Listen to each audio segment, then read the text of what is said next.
మాజీ మంత్రి కాపు సంక్షేమ సేన అధ్యక్షుడు చేగొండి హరిరామ జోగయ్య పవన్ కళ్యాణ్కు విరామం లేకుండా లేఖలు రాస్తూనే ఉన్నారు. తాను జనసేన బాగు కోరేవాడినని చెప్పుకుంటూనే ఉన్నారు. నోటితో పలకరించి నొసటితో వెక్కిరిస్తున్నట్లుగా ఆయన ఓవైపు జనసేన బలం గురించి గొప్పలు చెబుతూ మరోవైపు ఆయన కుమారుడిని వైసీపీలోకి పంపిస్తున్నారు. ఈ రోజు ఆయన తాను వైసీపీ కోవర్టుని ఎలా అయ్యానో చెప్పాలని జనసేనానికి ఓ లేఖ రాశారు. ఆ తర్వాత కొద్దిసేపటికి ఆయన కుమారుడు చేగొండి సూర్యప్రకాష్ జగన్తో భేటీకి తాడేపల్లి ప్యాలెస్ చేరుకున్నారు. ఇప్పటి వరకు జనసేనలో క్రియాశీల సభ్యుడిగా ఉన్న సూర్యప్రకాష్ ఇహనో ఇప్పుడో వైసీపీ తీర్థం తీసుకోవడం ఖాయమని చెబుతున్నారు. ఈ పరిణామం ద్వారా హరిరామ జోగయ్య వైసీపీ కోవర్ట్ ఎలా అయ్యారో పవన్ కళ్యాణ్ వివరించి చెప్పాల్సిన అవసరం లేకుండానే అందరికీ తేటతెల్లమైపోయిందని పరిశీలకులు విశ్లేషిస్తున్నారు. తెలుగుదేశం జనసేన ఉమ్మడి సభలో పవన్ కళ్యాణ్ నేరుగా ఎవరి పేరు ప్రస్తావించకుండానే తనకు సలహాలు సూచనలు అవసరం లేదని కుండ బద్దలు కొట్టేశారు.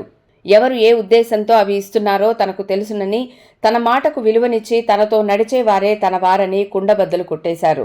దీంతో అప్పటి వరకు జనసేనానిపై పొత్తు పొడవాలంటే అధిక స్థానాల కోసం డిమాండ్ చేయాలి, లేదా 2 ఏళ్లు సీఎం పదవి కోసం పట్టుబట్టాలి అంటూ ఒత్తిడి తీసుకువచ్చేందుకు కొందరు ఉద్దేశపూర్వకంగా చేసిన ప్రయత్నాలు అన్నీ విఫలమయ్యాయి.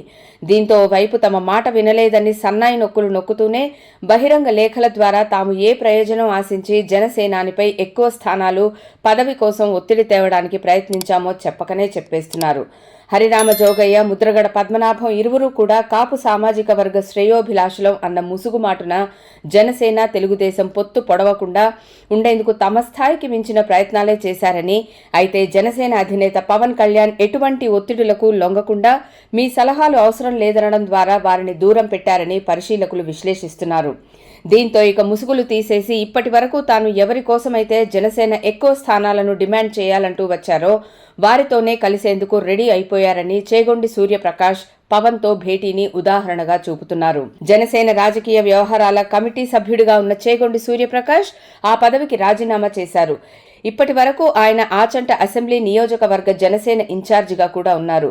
అయితే అనూహ్యంగా ఆయన జనసేనకు రాజీనామా చేసి తాడేపల్లి ప్యాలెస్ తలుపు తట్టారు. జగన్తో భేటీ అయ్యారు. వైసీపీ అభ్యర్థిగా ఆచంట లేదా నిడదవోలు నుంచి టికెట్ అడుగుతున్నారు. అయితే వైసీపీ నుంచి ఆయనకు పాలకొల్లు టికెట్ ఆఫర్ చేసే అవకాశాలున్నాయని చెబుతున్నారు. ఏది ఏమైనా ఆయన వైసీపీ తీర్థం పుచ్చుకోవడం లాంఛనమేనని వైసీపీ వర్గాలే చెబుతున్నాయి. అంతేకాకుండా చేగొండి సూర్యప్రకాష్ జనసేనను వీడి వైసీపీ గూటికి చేరడం అన్నది ఇప్పటికిప్పుడు చోటు చేసుకున్న పరిణామం కాదని కూడా అంటున్నారు.